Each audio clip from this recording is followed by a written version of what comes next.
नमस्कार दोस्तों, स्वागत है आप सभी का मेरे YouTube channel sociology with Prem पर। मैं doctor P Pandey, assistant professor sociology A&D Kisan PG college Gonda. दोस्तों, यदि आपको यह वीडियो पसंद आए तो आप प्लीज़ मेरे चैनल को सब्सक्राइब करिए, लाइक करिए और शेयर करिए। तो छात्रों, जैसा कि आप सभी को ये मालूम है कि हम लोगों ने पूर्व के वीडियो में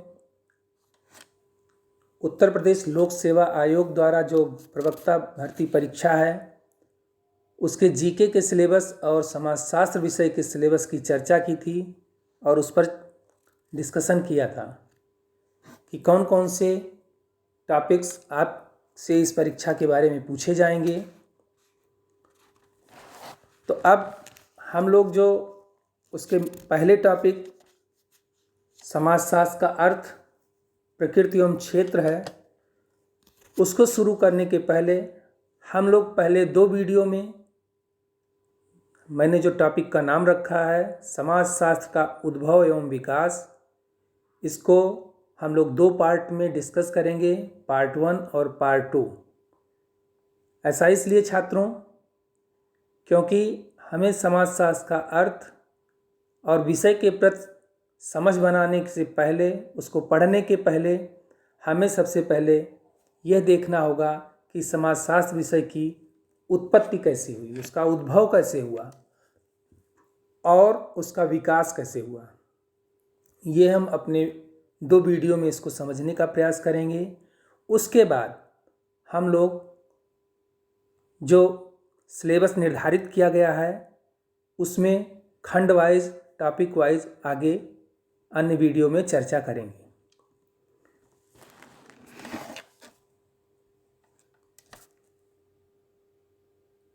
तो समाजशास्त्र का उद्भव एवं विकास पार्ट 1 में हम लोग ये देखते हैं कि पश्चिम में समाजशास्त्र का विकास कैसे हुआ, कौन सी परिस्थितियां थीं, कौन सी वो कारक थे जिनकी वजह से समाजशास्त्र विषय का उत्पत्ति हुआ, उसका उद्भव हुआ और किस तरीके से इसका विकास हुआ।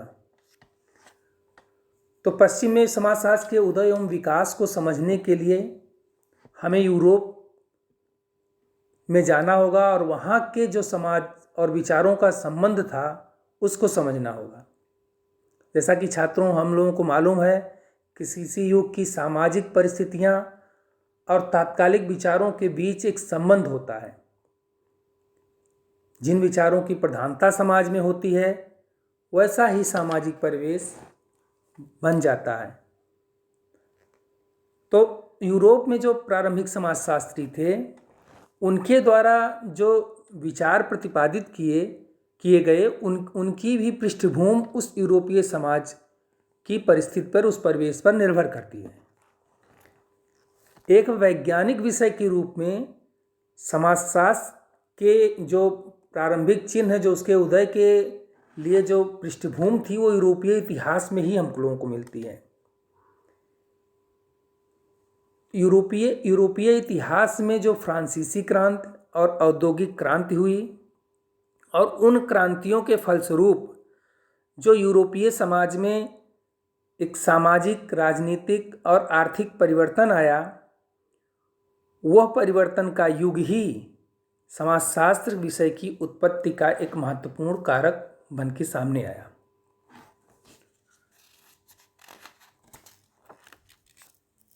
छात्रों, अगर हम लोग देखें तो 14वीं से ये अभी हम लोगों ने फ्रांसीसी क्रांति और औद्योगिक क्रांति की जो बात की उसमें एक प्रबोधन युग का नाम आता है। एनलाइटमेंट पीरियड क्या था? अब वो एनलाइटमेंट पीरियड जो फ्रांसीसी क्रांति और औद्योगिक क्रांति के फलस्वरूप जो समाज में व्यापक परिवर्तन आया आर्थिक, सामाजिक और राजनीतिक क्षेत्र में, उसी परिवर्तन के दौर को एनलाइटमेंट पीरियड, एनलाइटमेंट एज के नाम से जाना जाता है। आगे हम लोग देखते हैं कि समाजशास्त्र का उदय और के पीछे उसकी सामाजिक परिस्थितियां कैसी थीं जो समाजशास्त्र के उदय का कारण बनी। दोस्तों, 14वीं से 18वीं शताब्दी के बीच यूरोप में वाणिज्यिक एवं वैज्ञानिक क्रांतियां हुई। यूरोप की यह दो क्रांतियां जो हैं, वाणिज्यिक और वैज्ञानिक क्रांति हैं, इन दोनों क्रांतियों के काल को पुनर्जागरण युग या रेनेसा कहते हैं। रेनेसा का युग जो था, इसमें सभी विषयों को नवजीवन मिला। कला, साहित्य, विज्ञान, मूर्तिकला, ऐसी जो अन्य सभी विषय थे उनको एक नवजीवन मिला, एक रीबर्थ हुआ। ऐसे विषयों को नए सिरे से समझने का प्रयास किया गया। पुनर्जागरण मित्रों, इसको छात्रों इसलिए कहते हैं कि इसके पहले जो मध्यकाल का युग था वो उसको डार्क एज कहा जाता था, अंधकार का युग। और उसके पहले जब हम लोगों ने प्राचीन समाज में जब हम लोगों ने आग का आविष्कार किया, पहिए का आविष्कार किया, तो माना जाता था कि जो वो समाज था वो एक जागृत अवस्था में था। उसके बाद बीच में एक कालखंड आया जो मध्य युग के नाम से आता है और उसको अंधकार युग के, डार्क एज के नाम से जाना जाता है। और जब ये 14वीं से 18वीं शताब्दी में जो व्यापार और वाणिज्यिक क्रांति हुई और जो वैज्ञानिक क्रांति हुई, इसके फलस्वरूप जो समाज में परिवर्तन आया, जो तर्क विकसित हुए, जो चीज़ों को देखने की समझ विकसित हुई, तो इसको कहा गया कि अब ये पुनर्जागृत, फिर से पुनर्जागृत हो गया, अर्थात रीबर्थ। इसी को जो है रेनेसा कहते हैं। अब पहले हम लोग देखते हैं कि ये वाणिज्यिक क्रांति जो है वो क्या थी, इसमें क्या क्या परिवर्तन हुए।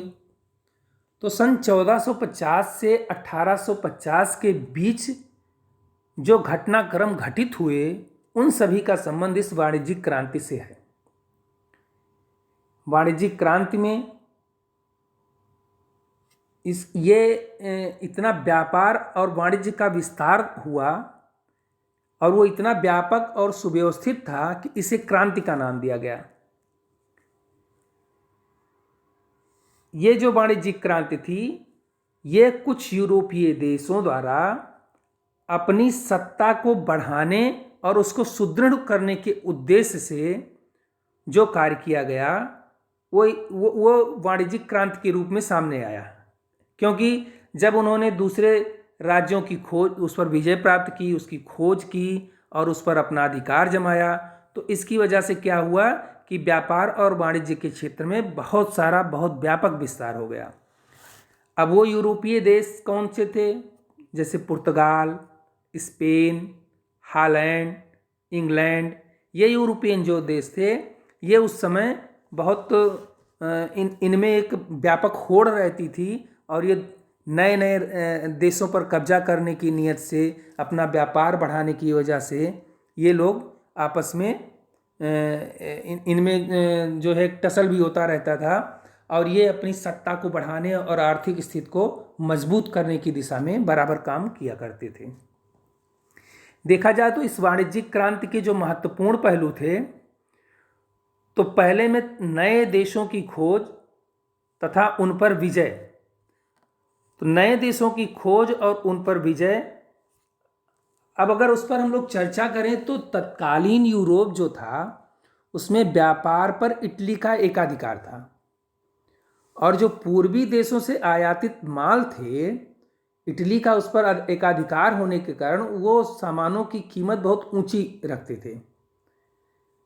यूरोपियन जो अन्य देश थे जैसे पुर्तगाल और स्पेन, यह भी पूर्वी देशों से व्यापार करना चाहते थे, लेकिन चूंकि स्थल मार्ग पर इटली का एकाधिकार था, तो पुर्तगाल और स्पेन एक ऐसे रास्ते की तलाश में, एक ऐसे मार्ग की तलाश में थे जो इटली के नियंत्रण से मुक्त हो। तो इसके लिए उन लोगों ने स्थल मार्ग की जगह समुद्री मार्ग पर ध्यान दिया और जो पुर्तगाली थे वो समुद्री यात्राओं और नई खोजों के लिए कुशल माने जाते थे।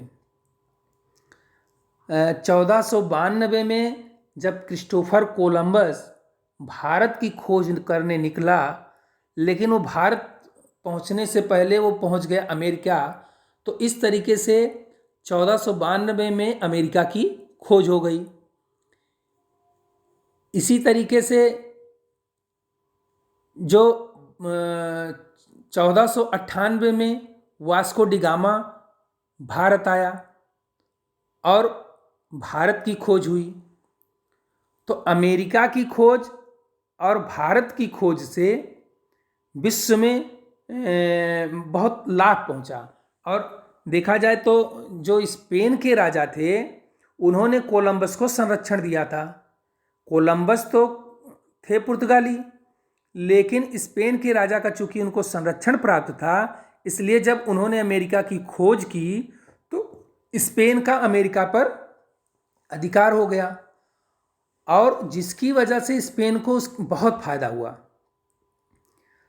और जब ये स्पेन ने इस तरीके से काम किया तो ब्रिटेन, फ्रांस और हॉलैंड भी स्पेन और पुर्तगाल का अनुसरण करने लगे, क्योंकि पुर्तगालियों ने भारत की खोज कर ली और स्पेनियों ने अमेरिका की खोज कर ली। इस प्रकार से अब व्यापार का जो स्वरूप हो गया वो विश्वव्यापी बन गया। दूसरी घटना अगर हम लोग देखें तो वो था बैंकिंग व्यवस्था। वाणिज्यिक क्रांति का दूसरा जो पहलू था वो था बैंकिंग व्यवस्था का विस्तार। और बैंकिंग व्यवस्था के विस्तार से क्या हुआ, एक स्थायित्व आया, पूंजी ऋण लेने की सुविधा बढ़ गई, लोगों में जो बैंकिंग व्यवस्था के प्रति विश्वास पनपा। दूसरी तरफ जो तीसरी घटना हुई वो कंपनियों का विकास हुआ। जब व्यापार और वाणिज्य में विस्तार हुआ तो उसकी वजह से एक बड़ी बड़ी कंपनियां स्थापित होने लगी। तो मोटा मोटी ये तीन जो महत्वपूर्ण चीज थी, ये वाणिज्यिक क्रांति के तीन महत्वपूर्ण पहलू थे जिनकी वजह से बहुत व्यापक क्रांति आ गई। जो इनलाइटमेंट पीरियड था, पुनर्जागरण युग, उसका दूसरा एक क्रांति था वैज्ञानिक क्रांति, साइंटिफिक रेवोल्यूशन। साइंटिफिक रेवोल्यूशन को अगर हम देखें तो साइंटिफिक रेवोल्यूशन जो का प्रभाव था, वैज्ञानिक क्रांति का जो प्रभाव था, वो मनुष्य के भौतिक जीवन में बहुत महत्वपूर्ण बदलाव ले आया। इसकी वजह से मनुष्य का प्रकृति एवं समाज के प्रति सोच में उसकी बदली, उसके विचारों में बदलाव आया, और विज्ञान के क्षेत्र में जो है वो तर्क को महत्व दिया जाने लगा। वैज्ञानिक पद्धति का विकास हो गया, बुद्धिवाद का विकास हुआ, नए नए आविष्कार खोजे जाने लगे विभिन्न क्षेत्रों में, उनका आविष्कार हुआ। जो महत्वपूर्ण वैज्ञानिक थे जैसे कापरनिकस हुए, गैलीलियो हुए, केपलर हुए, न्यूटन हुए, इन लोगों के द्वारा जो महत्वपूर्ण खोजें की गई, उसकी वजह से समाज के प्रति लोगों को देखने का एक नज़रिया बदला, धर्म का महत्व कम हुआ, तार्किक दृष्टिकोण लोगों में पनपी। अब लोग जो परंपरात्मक रूप से उनकी सोच थी उसका स्थान जो है तर्क ने ले लिया।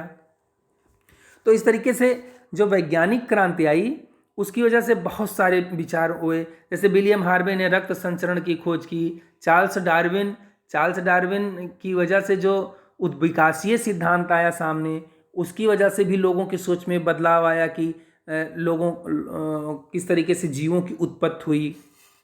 ये सारे जो घटनाक्रम हुए, इसने वैज्ञानिक क्रांति को एक महत्वपूर्ण क्रांति का दर्जा दे दिया।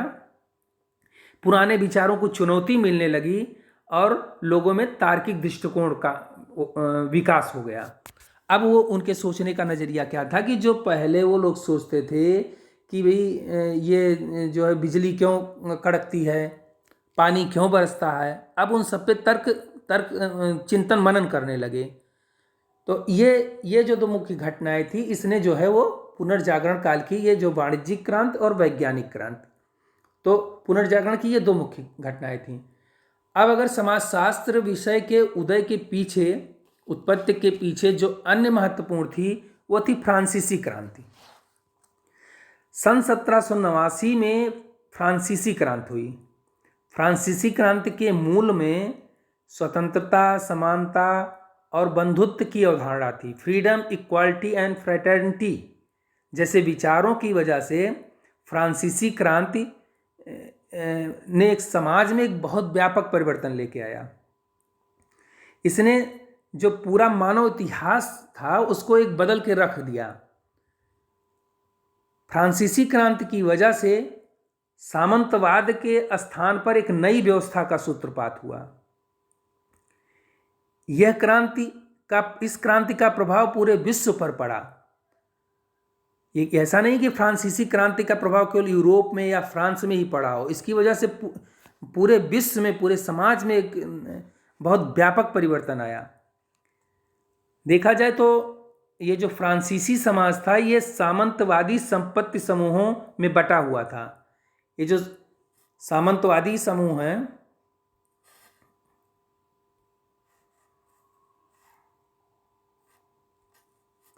ये जो सामंतवादी स्टेट, इनको स्टेट्स बोलते थे, ये 3 भागों में विभाजित थे। ये 3 वर्ग थे जो संपत्ति समूह थे। ये 3 वर्ग थे। पहला था पादरी, दूसरा था सामंत और तीसरा था सामान्य जन, कॉमनर्स। ये तीन जो है ये 3 भागों में विभाजित थे, 3 वर्गों में विभाजित था फ्रांसीसी समाज। और ये जो वर्ग थे, ये जो स्टेट संपत्ति समूहों में विभाजित थे, स्टेट क्या थी? स्टेट संस्तरण की एक प्रणाली थी। अर्थात ये जो संस्तरण की एक प्रणाली थी और वो स्तर, प्राधिकार, प्रतिबंधों आदि के आधार पर एक दूसरे से भिन्न होते थे। मतलब साफ है कि पादरी को उनका स्तर ऊंचा होता था, सामंत का उसके बाद, कॉमनर्स सामान्य जन क्या उनके बाद, और उनको सत्ता, प्रतिबंध, सबके लिए अलग अलग प्रतिबंध निर्धारित थे। तो इस तरीके से फ्रांसीसी समाज वहाँ पर। पादरी में क्या था? पादरी में चर्च के लोग आते थे, जो धार्मिक पुजारी, धार्मिक नेता लोग होते थे। सामंत में जो सामंत वर्ग होता था, कुलीन वर्ग होता था, सामंत उसमें आते थे। सामान्य जन में किसान, व्यापारी, कारीगर आदि लोग आते थे। तो ये फ्रांसीसी समाज की स्थिति थी उस समय। अब जो फ्रांस की क्रांति हुई उसके कारण क्या थे? फ्रांस की क्रांति के कारण के पीछे तक कि जो फ्रांस का राजा लुई 14 था, उस समय जो है राजतंत्र था। तो राजतंत्र में जो लुई 14 का शासनकाल था, तो लुई 14 ने अपने शासनकाल में बहुत सारी लड़ाइयाँ लड़ी। उन लड़ाइयों की वजह से फ्रांस की स्थिति कमज़ोर हो चली। और जब लुई 15 ने शासन व्यवस्था संभाली, उस समय की स्थिति फ्रांस की बहुत खराब हो गई थी, दयनीय हो चुकी थी, आर्थिक स्थिति उसकी कमज़ोर हो चुकी थी। तो लुई 15 ने राज्य को चलाने के लिए महाजनों से ऋण लेना शुरू कर दिया। इसकी वजह से फ्रांस की स्थिति और खराब हो गई। लुई 15 के बाद लुई 16 का जब शासनकाल आता था, तो लुई 16 एक कमज़ोर राजा था और उसकी जो पत्नी थी वो फिजूल खर्ची उसकी बहुत ज़्यादा थी और विलासितापूर्ण जीवन जीती थी। उसकी फिजूल खर्ची बहुत ज़्यादा थी। लुई 16 और उसकी पत्नी दोनों जनता के प्रति संवेदनहीन थे और फ्रांस उस समय भूखमरी के दौर से गुजर रहा था। लुई 16 की जो पत्नी थी उसके बारे में एक बहुत ऐतिहासिक प्रसिद्ध वाक्य उसकी पत्नी ने बोला था। वो उस समय की घटना है जब फ्रांस की भूखी जनता खाना मांगने के लिए राजमहल के बाहर इकट्ठा हुई थी। तो उसकी पत्नी ने कहा था कि यदि तुम्हारे पास ब्रेड नहीं है तो तुम केक खा लो। ये उसकी संवेदनहीनता और नासमझी थी कि उसने कहा कि जब तुम्हारे पास ब्रेड मीन्स रोटी, अगर तुम्हारे पास रोटी नहीं है तो तुम केक खा लो। तो जिसके पास रोटी ही नहीं होगी वो केक कहाँ से बनाएगा? तो ये राजा की नासमझी थी और इसकी वजह से भी जनता में बहुत ज़्यादा असंतोष फैला हुआ था।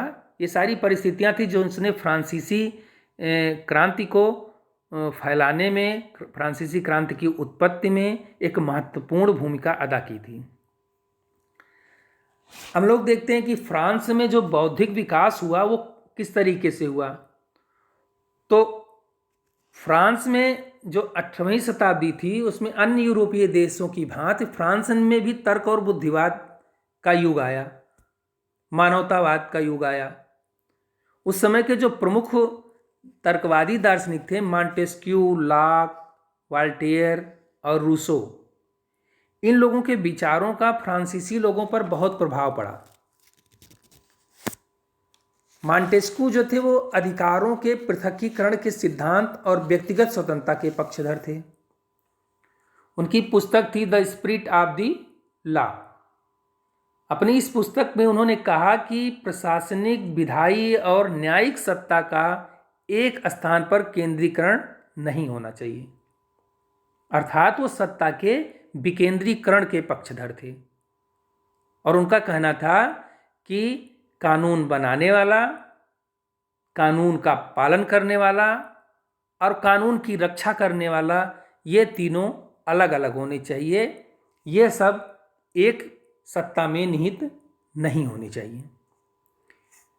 दूसरे विद्वान थे, ब्रिटिश विद्वान जो थे वो लॉक थे, उनकी दार्शनिक थे। उनकी जो मान्यता थी कि प्रत्येक व्यक्ति के कुछ अधिकार हैं जो किसी भी सत्ता द्वारा समाप्त नहीं किया जा सकता है। जैसे उन्होंने कहा कि जीवन का अधिकार, संपत्ति का अधिकार, व्यक्तिगत स्वतंत्रता का अधिकार। तो लॉक का ये कहना था कि यह अधिकार किसी भी सत्ता द्वारा समाप्त नहीं किया जा सकता है। और उनका कहना था कि जो शासक अपनी जनता को इन अधिकारों से वंचित करे उसे हटा देना चाहिए और उसके स्थान पर एक ऐसे शासक को सत्ता सौंपनी चाहिए जो इन अधिकारों की रक्षा करे। तो इस प्रकार से लॉक की यह मान्यता थी। उसी प्रकार से फ्रांसीसी दार्शनिक जो वॉल्टेयर थे, ये फ्रांसीसी थे और ये अभिव्यक्ति की स्वतंत्रता या बोलने की स्वतंत्रता, जिसको कहते हैं कि फ्रीडम ऑफ स्पीच, उसके हिमायती थे, उसके पक्षधर थे। एक अन्य विद्वान थे रूसो। रूसो का कहना था कि लोगों के व्यक्तित्व का विकास तभी संभव है जब उसकी अपनी पसंद की सरकार हो। उनकी पुस्तक थी द सोशल कॉन्ट्रैक्ट। इस पुस्तक में उन्होंने कहा कि किसी देश की जनता को अपना शासक चुनने का अधिकार है। तो ये जो महत्वपूर्ण बहुत सारे विद्वान हुए, इन्होंने फ्रांस में इनके विचारों से बौद्धिक विकास एक फ्रांस में पनपा और उनकी वजह से ये फ्रांसीसी जो बौद्धिक विकास था उसने अपनी एक मजबूत जो है पकड़ स्थापित की। आगे हम लोग देखते हैं तो जो फ्रांसीसी क्रांति की जो महत्वपूर्ण घटनाएं थी, हमने देखा कि किस तरह से वो बौद्धिक विकास ने, अब ये सारे जो दार्शनिक थे इनके विचारों ने फ्रांस की क्रांति को उत्पन्न करने में बहुत महत्वपूर्ण भूमिका अदा की। तो इसी तरह से हम लोग देखते हैं कि फ्रांसीसी क्रांति जो हुई उसमें कौन कौन सी ऐसी महत्वपूर्ण घटनाएं थीं जो घटित हुई। तो हम लोग देखते हैं कि टेनिस कोर्ट की शपथ, दूसरा है कि वेस्टाइल जेल पर आक्रमण, तीसरा है संविधान सभा का गठन, चौथा है गणराज्य की घोषणा, पांचवा है आतंक का दौर, छठा है फ्रांसीसी क्रांति का पटाक्षेप। अब देखें हम लोग कि टेनिस कोर्ट की शपथ में क्या होता है। उस समय जब फ्रांस में, तत्कालीन फ्रांस में स्टेट जनरल नाम की एक संसदीय व्यवस्था थी और जिसमें हमने अब लोगों ने अभी चर्चा की, फ्रांस में 3 सामंत संपत्ति समूह थे, 3 स्टेट्स थे। वह सभी तीनों संपत्ति समूह इस स्टेट जनरल के प्रतिनिधि हुआ करते थे। जब फ्रांसीसी सरकार लुई 16 के काल में बिल्कुल उसकी दयनीय स्थिति हो सकी थी फ्रांस की, तो लुई 16 ने, अब पैसा तो था नहीं फ्रांस के पास, तो लुई 16 ने मजबूर होके सभी पर कर लगा दिए। इसके पहले तक राजा, पादरी और सामंत पर कर नहीं लगाते थे, लेकिन लुई 16 ने सब पर कर लगा दिए।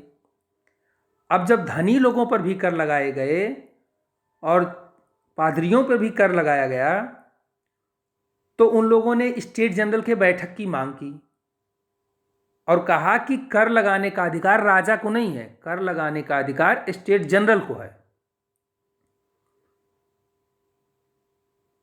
तो उन्होंने स्टेट जनरल की बैठक बुलाई। लेकिन इस बार जब बैठक बुलाई गई तो तीसरी स्टेट के प्रतिनिधि अर्थात जो सामान्य जन थे, कॉमनर्स थे, उनके प्रतिनिधियों ने कहा कि यह बैठक एक साथ होनी चाहिए। अब तक होता क्या था कि अब तक ऊपर के दो प्रतिनिधि पादरी और सामंत एक साथ बैठते थे और कॉमनर्स बाद में बैठते थे। लेकिन अब इस बार क्या किया कि जो कॉमनर्स थे उनके प्रतिनिधियों ने कहा कि नहीं, सभी लोग, सभी स्टेट के प्रतिनिधि एक साथ बैठेंगे, एकत्र होकर मतदान करें। इस बात से पहले दो संपत्ति समूह जो थे, उनके प्रतिनिधि जो थे, उन्होंने इनकार कर दिया। और जब वो इनकार उन लोगों ने कर दिया तो तीसरी जो स्टेट थी कॉमनर्स की, और पहले दो स्टेट के जो उदारवादी लोग थे, उन लोगों ने एक राष्ट्रीय असेंबली का गठन किया। तो उस राष्ट्रीय असेंबली की बैठक तय हुई कि उस राष्ट्रीय असेंबली की बैठक होगी, और उसके लिए जो निर्धारित स्थान तय किया गया, तो जब निर्धारित स्थान पर वो बैठक संपन्न होने को आई तो वहाँ पर जब उसके प्रतिनिधि बैठक में पहुँचे तो राजा ने उस स्थान पर ताला लगवा दिया और अपने सैनिकों को वहाँ पहरेदारी में बैठा दिया। तो राष्ट्रीय असेंबली जो गठित हो चुकी थी, अब उसके जो प्रतिनिधि थे जब वो वहाँ पर पहुँचे और उन्होंने देखा कि वहाँ तो ताला लगा है, तो उन्होंने बगल के एक टेनिस कोर्ट थी वहाँ पर जाके बैठक की, और इसी बैठक में उन्होंने फ्रांस के लिए एक नए संविधान का निर्माण करने का शपथ लिया। फ्रांसीसी क्रांति की शुरुआत करने वाली यह शपथ ही टेनिस कोर्ट की शपथ के नाम से जानी जाती है, oath of the tennis court. दूसरी जो महत्वपूर्ण घटना हुई वो वेस्टाइल जेल पर आक्रमण। 14 जुलाई 1789 को पेरिस की जनता ने, आप लोग इसको देख लीजिएगा कि 14 जुलाई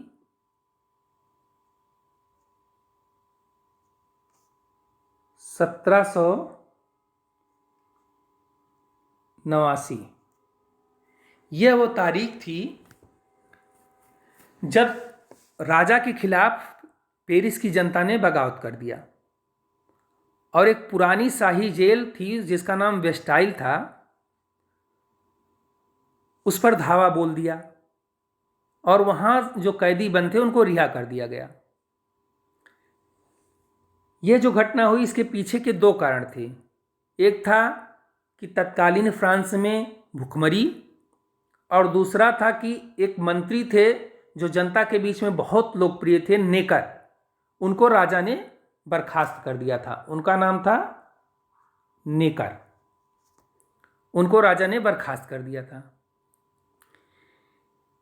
इन घटनाओं के कारण से ही वहाँ की जनता ने उस जेल पर धावा बोल दिया था। अब एक अन्य महत्वपूर्ण चीज है कि ये जो 14 जुलाई है,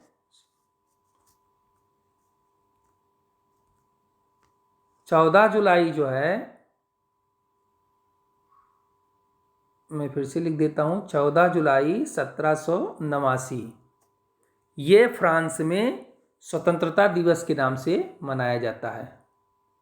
इसको स्वतंत्रता दिवस, ठीक, ये जो 14 जुलाई है इसको स्वतंत्रता दिवस के नाम से मनाया जाता है।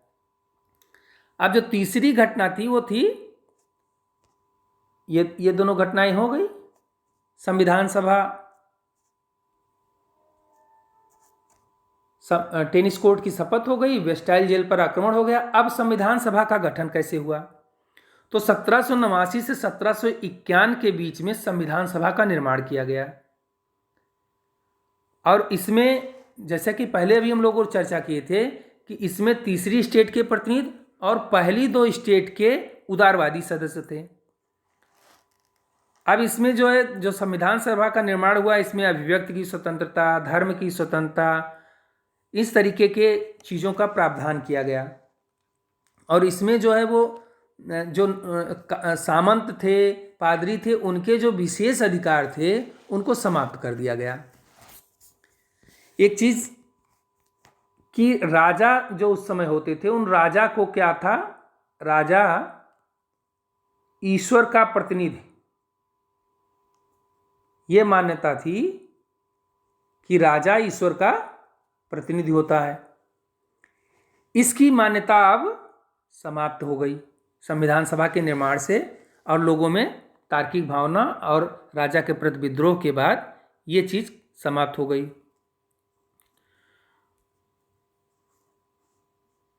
दूसरी तरफ जो है कि अब सभी लोगों को व्यक्तिगत स्वतंत्रता का अधिकार दे दिया गया, समानता का अधिकार दे दिया गया, अपनी पसंद से सरकार चुनने का अधिकार दे दिया गया, और दमन का विरोध करने का अधिकार दे दिया गया। अब तक क्या था कि राजा जो निर्णय लेता था उसको ईश्वर का प्रतिनिधि मानकर अक्षरशः उसका पालन किया जाता था। लेकिन अब दमन का, अगर दमन कोई करता है, कोई किसी का शोषण करता है, तो उसका विरोध करने का अधिकार दे दिया गया। तो इस प्रकार से तानाशाही के युग का अंत हुआ। अब हम लोग चौथा देखते हैं कि गणराज्य की घोषणा। तो 1791 और 92 में, 1791 और 92 में, 1791-92 में पेरिस में नई असेंबली का गठन किया गया। नई असेंबली में गिरोडिन और जैकोबिन, एक था गिरोडिन और था जैकोबिन, ये जो थे ये दो समूह थे। ये समूह जो है, ये दोनों समूह, ये राजा को एक देशद्रोही मानते थे और मतलब राजतंत्र के खिलाफ थे। राजतंत्र था उसके खिलाफ थे। ये किसके हिमायती थे? गणराज्य के। ये चाहते थे कि जनता का शासन हो। 1791 में राजा ने फ्रांस से भागने का प्रयास किया, किंतु सीमा पर उसको लोगों ने पकड़ लिया और पकड़े जाने पर उसको ले आके 1793 में उसको ले आके उसको हत्या कर दी गई उसकी, और बाद में उसकी रानी की भी हत्या कर दी जाती है। और जब दोनों की हत्या हो जाती है तो उसके बाद फ्रांस को गणराज्य घोषित कर दिया जाता, क्योंकि राजतंत्र तो रह नहीं गया, तो अब फ्रांस को गणराज्य घोषित कर दिया जाता है। पांचवी घटना थी आतंक का दौर। जब राजा की हत्या हो जाती है, रानी की हत्या हो जाती है, तो उसके बाद फ्रांस में एक ऐसा दौर आता है जो आतंक के दौर के नाम से जाना गया, और उसमें अनेक नोबलों, पादरियों और ऐसे लोगों की हत्या की गई, और ये अवधि कम से कम 3 वर्ष तक चली। तो इस प्रकार से अब हम उसके लास्ट स्टेज पे पहुंचते हैं कि फ्रांसीसी क्रांति का पटाक्षेप। फ्रांसीसी क्रांति हुई तो उसका अंत भी होना था। तो 1795 में डायरेक्टरेट की स्थापना की जाती है, लेकिन 4 वर्ष बाद, 1795 के बाद 1799 में, उसके 4 वर्ष बाद डायरेक्टरेट का तख्ता पलट दिया गया। और जो ये उसका तख्ता, मतलब उसको तख्ता उसका पलटने का काम किया, वो वहाँ का एक युवा सैनिक था, Napoleon Bonaparte. Napoleon Bonaparte directorate को हटा के खुद डायरेक्टर बन जाता है, और उसके बाद वो फ्रांस पर अधिकार कर लेता है, और उसने फ्रांस में एक स्थिर सरकार उपलब्ध कराई। तो नेपोलियन बोनापार्ट ने जो डायरेक्टरेट को हटाया, इसी के साथ ही फ्रांसीसी क्रांति का पटाक्षेप हो जाता है। अब इसके आगे का जो औद्योगिक क्रांति, समाजशास्त्र की उत्पत्ति, इन सभी चीज़ों पर हम लोग पार्ट 2 में, इसके वीडियो के पार्ट 2 में हम लोग डिस्कस करेंगे। थैंक यू दोस्तों, धन्यवाद।